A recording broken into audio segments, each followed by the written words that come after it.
Now that we have a better understanding of how the programs get to our houses, next we'll find out who decides what programs we watch and where they come from.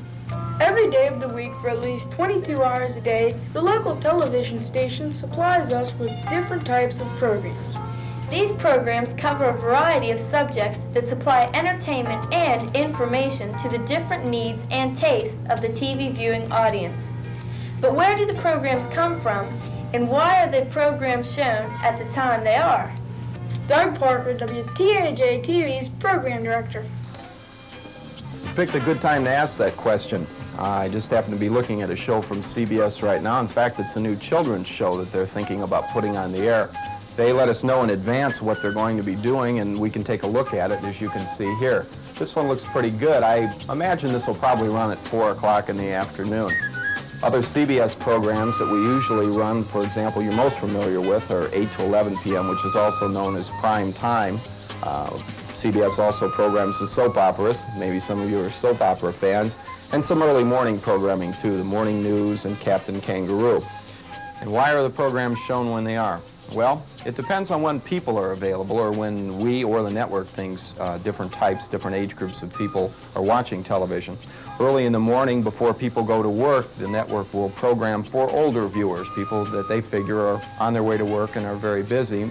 They can get up early in the morning and watch a show whereby they can get college credit by watching television courses. Then, of course, they can get the morning news on CBS. And after that, when people have gone to work and most of the older children have gone to school, Captain Kangaroo is on, and for the younger children. And from there, we go on with the Donahue Show, which is, of course, for the people that are still at home, the adults that are at home. And the network continues that with the game shows, which go into our news at noon. And, of course, you're familiar with the soap operas, I'm sure. That's considered adult programming. Very few younger kids are watching programs early in the afternoon. But then at 4 o'clock, of course, we look at it a little bit differently. We think a lot of the kids are home from school, and we'll start programming shows like Tom and Jerry.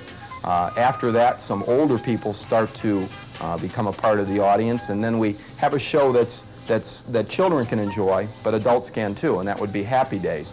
And then we take that a step further when some more adults are getting home from work at 5:30 with a show like Barney Miller, and of course our news at 6 o'clock and CBS's news at 6:30.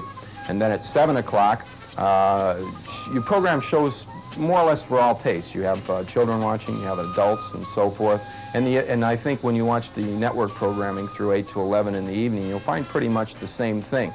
As the shows that air earlier in the evening seem to be more directed towards younger viewers, and as the evening wears on, the shows get a little bit more sophisticated until you get to the time of the late movies, which are definitely adult programming for the most part.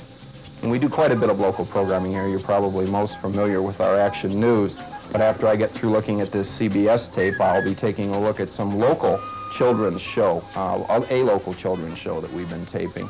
We taped one at the Railroad Museum.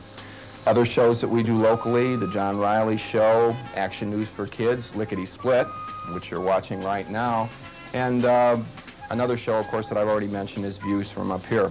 We also do a lot of public service announcements for local organizations. You'll find many of them on the air for things like the local cancer society, local events that are going on.